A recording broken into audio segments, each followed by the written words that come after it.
मैं एस.एल. बैरवा, सहायक आचार्य हिंदी, राजकीय कन्या महाविद्यालय बयाना, जिला भरतपुर।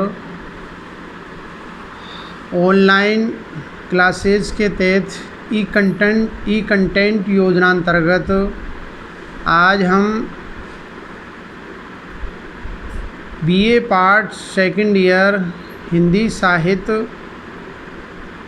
प्रथम प्रश्न पत्र के बारे में चर्चा करेंगे। प्रथम प्रश्न पत्र में पाठ्य पुस्तक है रीतिकालीन काव्य, इसके बारे में चर्चा को अंजाम देंगे। और यह टेक्स्ट बुक महाराजा सूरजमल ब्रज विश्वविद्यालय भरतपुर के बीए पार्ट सेकंड ईयर के हिंदी साहित्य के प्रथम प्रश्न पत्र में सम्मिलित है। मैंने पिछले 2 वीडियो में पद संख्या 1 से लेकर 10 तक के जो पद हैं उनकी सप्रसंग व्याख्याएं कर चुका हूं। आज हम 11वां पद से चर्चा को प्रारंभ करेंगे। तो कृपया करके बीए द्वितीय वर्ष में अध्ययनरत छात्राएं जिन्होंने इच्छुक विषय हिंदी साहित्य में वो पढ़ रही हैं, ऐसी छात्राएं प्रस्तुत वीडियो को ध्यान से देखें, इसको सुनें, विवेचन विश्लेषण करें। तत्पश्चात प्रस्तुत वीडियो को लाइक करें, कमेंट करें और सब्सक्राइब करने में कोताही न बरतें। मैंने प्रस्तुत वीडियो में बेहद ही रोचक, ज्ञानवर्धक और उपयोगी सामग्री मैं प्रस्तुत कर रहा हूँ। यह सामग्री बीए, एमए के साथ साथ प्रतियोगी परीक्षाओं में भी समान रूप से आपके लिए उपयोगी सिद्ध होगी, ऐसा मेरा मानना है। तो आज हम 11वां पद है उसको पहले पढ़ते हैं, फिर व्याख्या के जो 4 सोपान हैं संदर्भ, प्रसंग, भावार्थ और कलात्मक सौंदर्य, इसके आधार पर हम प्रत्येक पद्यांश या पदावतरण की सप्रसंग व्याख्याएं करेंगे। तो पहले हम इसको पढ़ते हैं और तत्पश्चात व्याख्या के 4 सोपानों के आधार पर इसका विवेचन विश्लेषण करेंगे। देखिए, यह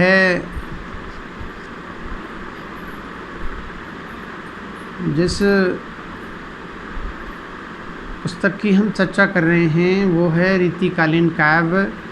और रीतिकालीन काव्य में संकलित केशव दास द्वारा विरचित रामचंद्रिका का 16वां प्रकाश अंगद रावण संवाद नामक प्रसंग है।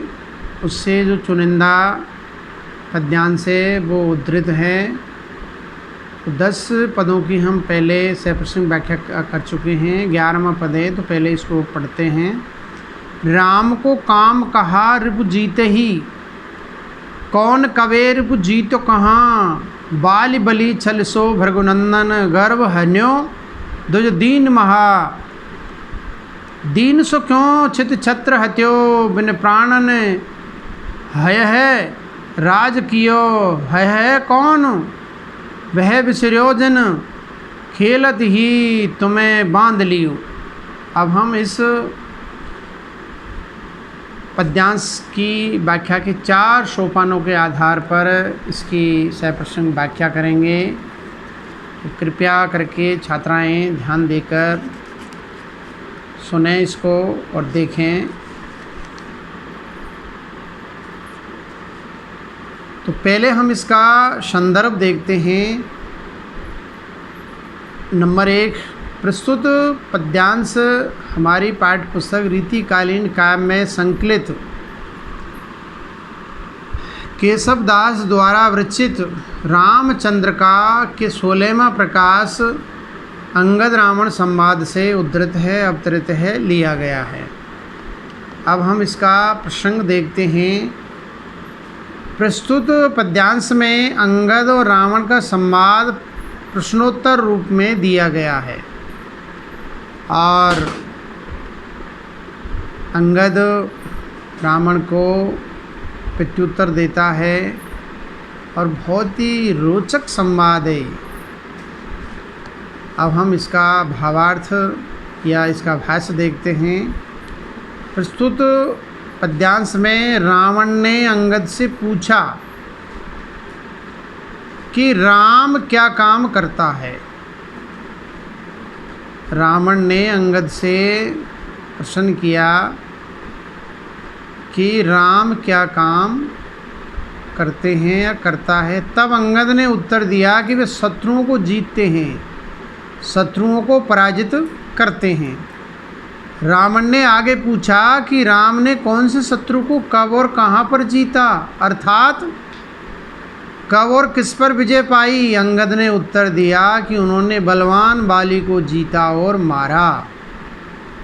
रावण ने आगे कहा कि बाली को छल से मारा, छल कपट यानी धोखे से उसको मारा, जो कि किसी वीर पुरुष को शोभा नहीं देता है। सामने से आमने सामने से मारते तो हम राम को बलशाली मानते, शक्तिशाली मानते, ऐसा रावण कह रहा है। जो किसी वीर पुरुष को शोभा नहीं देता। अंगद ने दूसरा उदाहरण देते हुए कहा कि परशुराम का घमंड समाप्त किया राम ने, क्योंकि ये क्रोधी स्वभाव के थे परशुराम। रावण ने कहा कि वे कोई बड़ा काम नहीं था, वह तो बेचारा अत्यंत दीन ब्राह्मण था, गरीब ब्राह्मण था, इसलिए उसको मार गिराया। अंगद ने रावण के इस कथन का प्रतिरोध करते हुए कहा कि परशुराम दीन कैसे हो गए। अरे वो तो बहुत ही बलशाली है, बहुत ही क्रोधी स्वभाव का था। उन्होंने तो पृथ्वी के सभी क्षत्रिय राजाओं को मार डाला, है राज को भी मारा। रावण ने फिर प्रश्न किया कि यह है राज कौन है। तब अंगद ने रावण को याद दिलाते हुए कहा कि क्या है राज को तुम भूल गए। अरे यह वही है राज है था जिसने खेल खेल में अर्थात बहुत ही आसानी से तुम्हें बंदी बना लिया था। तो ये इसका भावार्थ है। अब हम इसका कलात्मक सौंदर्य या काव्य सौंदर्य उसको निहारते हैं, देखते हैं। उक्त पद्यांश में अंगद ने बाली और अहराज का उदाहरण दिया, क्योंकि इन दोनों ने ही रावण को पराजित किया था। इससे यह अभिप्राय व्यक्त हुआ कि जिन राम ने बाली तथा अहराज को मारने वाले परशुराम को पराजित किया, उनसे रावण को बैर नहीं रखना चाहिए, अन्यथा वह भी मारा जाएगा। आगे प्रस्तुत जो पद्यांश है उसमें प्रश्नोत्तर रूप में वर्णन होने से गूढ़ोत्तर, आक्षेप तथा अनुप्रास अलंकार का सुंदर प्रयोग हुआ है और मदरा सवैया का जो सौंदर्य है वो देखते ही अच्छा लगता है। और प्रस्तुत पद्यांश की भाषा शैली सहज सरल और स्वाभाविक है। कवि के भाव और विचारों को अभिव्यक्त करने में पूर्ण रूप से सक्षम और समर्थ है। अगला, सिंधु तर्यों उनको बनरा, तुम पे धनु रेख गई न तरी, बांध्यो ही बांधत सो न बंध्यो, उन बारिद बांध के बाट करी। श्री रघुनाथ प्रताप की बात, तुम्हें 10 कंठ न जान परी, तेलन तूलनी पूछ जरी न जरी, जरी लंक जराए जरी। बहुत ही सुंदर संवाद है। अंगद रावण को उत्तर देते हैं। तो अब हम व्याख्या के 4 सोपानों के आधार पर प्रस्तुत पद्यांश की 100% व्याख्या करते हैं। तो नंबर 1 इसका संदर्भ देखते हैं। प्रस्तुत पद्यांश हमारी पाठ्य पुस्तक रीतिकालीन काव्य में संकलित केशव दास द्वारा विरचित रामचंद्रिका के 16वें प्रकाश में अंगद रावण संवाद से उद्धृत है, अवतरित है। ये इसका संदर्भ हो गया। अब हम इसका प्रसंग देखते हैं। प्रस्तुत का पद्यांश में यह रावण के प्रति अंगद का कथन है, जिसमें रावण की कमजोरी तथा श्री राम की महिमा बताई गई है।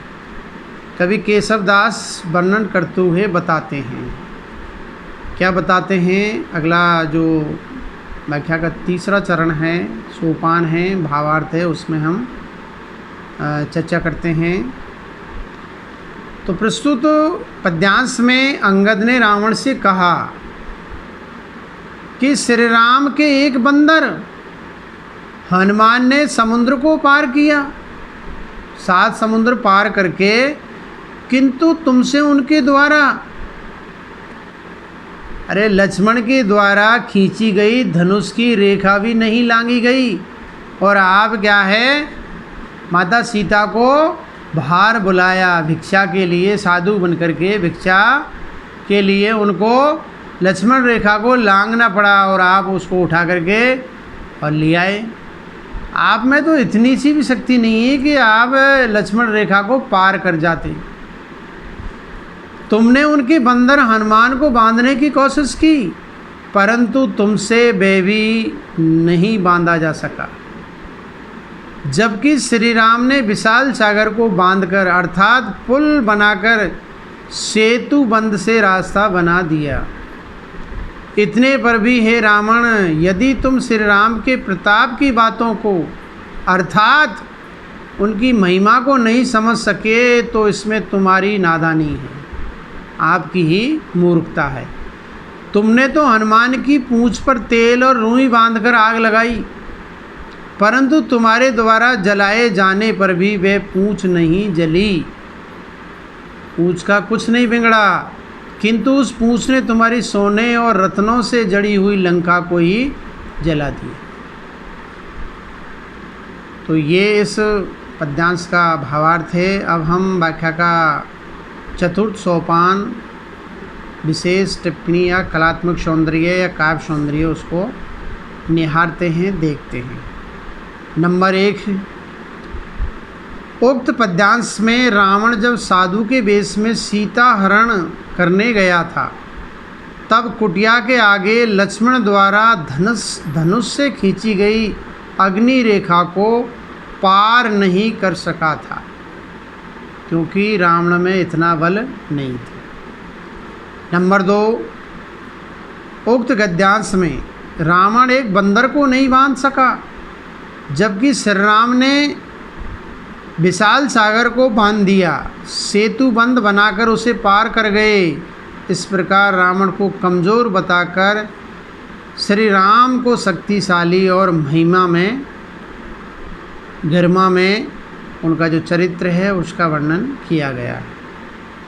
नंबर 3, उक्त पद्यांश में अंतिम पंक्ति में यमक अलंकार का चमत्कारी प्रयोग हुआ है।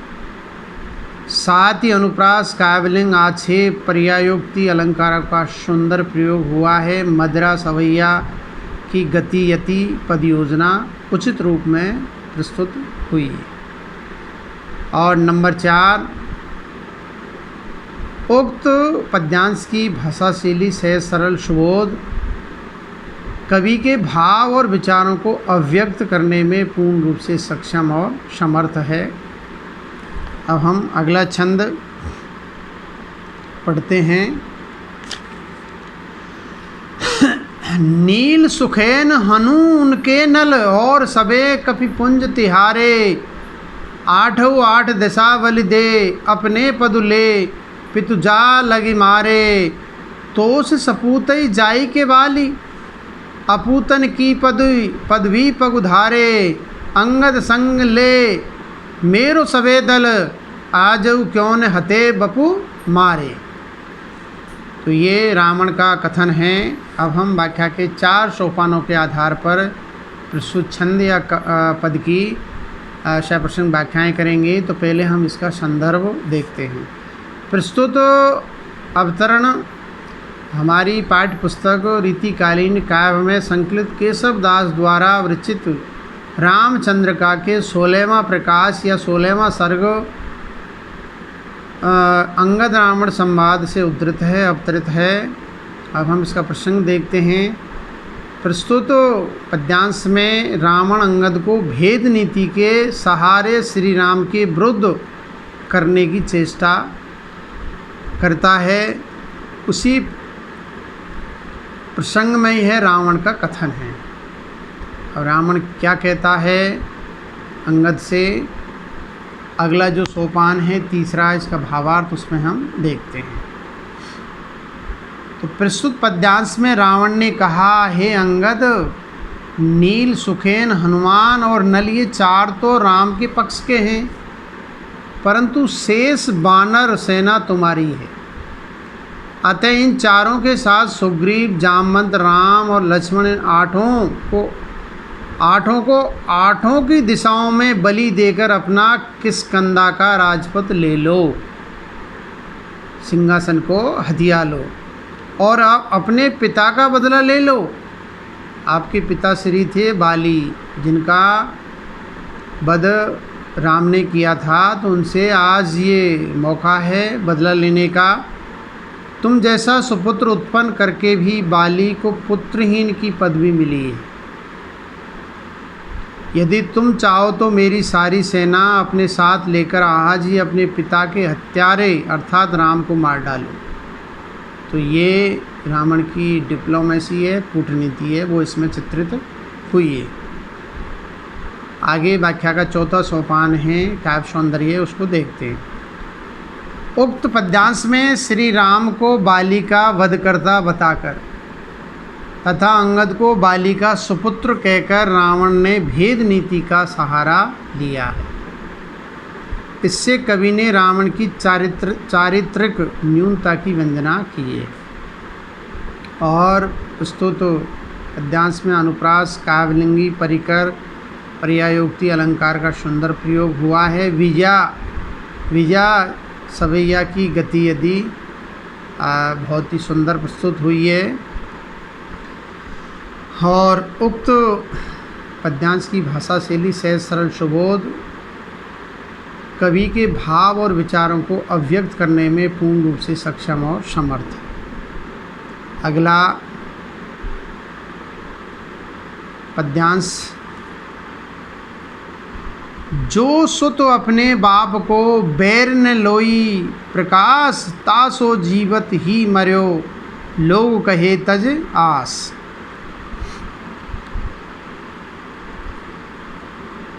ये धुआ है। अब हम इसका व्याख्या के 4 सोपानों के आधार पर सप्रसंग व्याख्याएं करेंगे। तो संदर्भ और प्रसंग देखते हैं। प्रस्तुत दोहा हमारी पाठ्यपुस्तक रीतिकालीन काव्य में संकलित केशव दास द्वारा विरचित रामचंद्रिका के अंगद रावण संवाद से उद्धृत है। और अब हम इसका प्रसंग देखते हैं। रावण ने भेद नीति का सहारा लेकर अंगद को भड़काने का प्रयास करते हुए कहा है कि हे अंगद, जो पुत्र अपने पिता के बैरी से स्पष्ट रूप से अथवा खुलेआम बदला नहीं लेता है, उसके विषय में लोग निराशा से यही कहते हैं कि ऐसा पुत्र तो जीते जी मरा हुआ सा है, मरा हुआ मानना चाहिए। अर्थात ऐसे पुत्र का सभी अनादर करते हैं। अब हम इसका काव्य सौंदर्य देखते हैं। प्रस्तुत दोहे में रावण ने अंगद को श्री राम का पक्ष छोड़कर उन्हें अपने पिता का वैरी मानने और बदला लेने के आशय से ऐसा कहा है। अगला दोहा, इनको बिलगु न मानिए कही केशव पल आधु, पानी पावक पवन प्रभु ज्यों असाधु त्यों साधु। तो ये अंगद का कथन है। हम व्याख्या के 4 सोपानों के आधार पर इसकी सप्रसंग व्याख्या करेंगे। तो पहले संदर्भ और प्रसंग देखते हैं। प्रस्तुत पद्यांश हमारी पाठ्यपुस्तक रीतिकालीन काव्य में संकलित केशव दास द्वारा विरचित रामचंद्रिका के अंगद रावण संवाद से उद्धृत है। अब हम इसका प्रसंग देखते हैं। प्रस्तुत पद्यांश में रावण के द्वारा भड़काने की बात कहने पर अंगद ने उत्तर दिया। तो ये अंगद का कथन है। अब हम तीसरा सोपान इसका भावार्थ देखते हैं। प्रस्तुत पद्यांश में अंगद ने रावण से कहा, हे रावण, पानी, आग, पवन और ईश्वर इन चारों को आधे पल के लिए भी बुरा नहीं मानना चाहिए, क्योंकि इनकी दृष्टि में तो बुरे और अच्छे दोनों समान होते हैं। यानी पानी है, उसका कोई सगा नहीं होता है, अग्नि है, आग है, उसके लिए सब समान है, पवन है, हवा है, वो सबके लिए समान है, और ईश्वर है, वो सबको समान दृष्टि से देखते हैं। भाव यह है कि श्री राम ईश्वर हैं तथा समदर्शी है, अतः वे जो कुछ भी करते हैं उचित ही करते हैं। वो सर्वशक्तिमान हैं। राम के पास में सबका रिमोट है, उनके पास में अकूत शक्ति है। अब हम इसका काव्य सौंदर्य देखते हैं। अंगद ने श्री राम द्वारा अपने पिता को दंडित करना उचित माना है, और प्रस्तुत पद्यांश में अनुप्रास, यमक, तुल्य योग्यता अलंकार का सुंदर प्रयोग हुआ है। अगला पद, ओरसी अंगद लाज कछु गहो, जनक घातक बात वृथा कहो, सहित लक्ष्मण राम ही संहारो, सकल बानर राज तुम्हें करो। अब हम इस पद्यांश का व्याख्या के 4 सोपानों के आधार पर सप्रसंग व्याख्याएँ करेंगे। तो नंबर 1, इसका संदर्भ देखते हैं। प्रस्तुत पद्यांश हमारी पाठ्य पुस्तक रीतिकालीन काव्य में संकलित केशव दास द्वारा विरचित रामचंद्र का के अंगद रावण संवाद से उद्धृत है। अब हम इसका प्रसंग देखते हैं। प्रस्तुत पद्यांश में रावण अंगद को श्री राम के विरुद्ध भड़काने की चेष्टा करता है, प्रयत्न करता है, लेकिन उसके सारे प्रयत्न विफल हो जाते हैं। उसी बात को इस छंद में, इस पद में चित्रित या वर्णित किया गया। अब हम अगला सोपान, तीसरा, इसका भावार्थ देखते हैं। रावण ने अंगद से कहा, या रावण ने कहा कि हे अंगद, अपने हृदय में कुछ शर्म करो। तुम अपने पिता के हत्यारे की व्यर्थ में ही प्रशंसा कर रहे हो, उनकी मान बढ़ाई कर रहे हो। उचित तो यह है कि तुम लक्ष्मण सहित राम को मार डालो, उनका वध कर दो, सारे बानरों के राजा बन जाओ, अथवा तब मैं तुम्हें सारे बानरों का राजा बना दूँ। इस कार्य को आप अंजाम दीजिए। अब हम इस पद्यांश का या छंद का कलात्मक सौंदर्य या काव्य सौंदर्य या विशेष निहारते हैं, देखते हैं। उक्त पद्यांश या प्रस्तुत पद्यांश में रावण की भेद नीति की तथा मूर्खता की व्यंजना हुई है, और प्रस्तुत पद्यांश में काव्यलिंगी अलंकार तथा द्रुत विलंबित छंद का प्रयोग हुआ है, और प्रस्तुत पद्यांश की भाषा शैली से सरल सुबोध कवि के भावों और विचारों को अभिव्यक्त करने में पूर्ण रूप से सक्षम और समर्थ है। आज इतना ही। आगे हम अगले वीडियो में चर्चा करेंगे। धन्यवाद। नमस्कार।